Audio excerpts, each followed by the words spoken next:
हम अनिल झा सब मित्र बंधुगण के प्रणाम करै छी।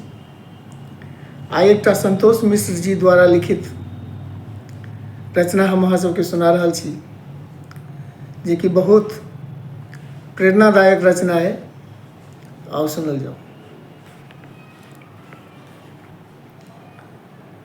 जे बीत रहल अछि वर्तमान में, सोचियो केहन भविष्य हेतै। भूतकाल के गुरु नहीं बुझलक, कोना कपर गर शिष्य हेतै। कोना कपर गर शिष्य हेतै।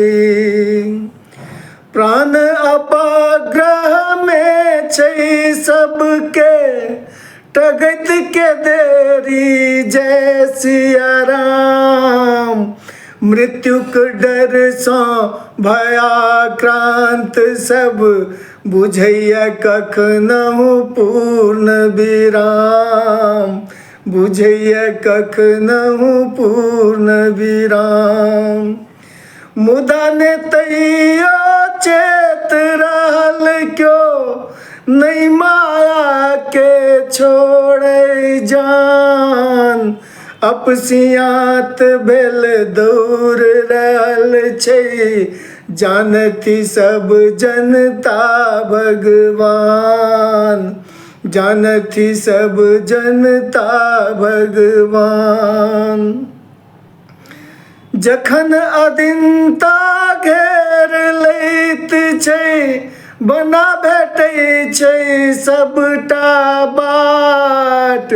तखन बिछौना गलियारा में, अंतिम परक टूटल खाट। अंतिम परक टूटल खाट। मोहनिसा सँ निकलि गेल जे, ओकरे लेल छै मोक्षक द्वार। आवागमन कोनो काज नहीं, होय छै सब तरहे उद्धार। होय छै सब तरहे उद्धार। होय छै सब तरहे उद्धार।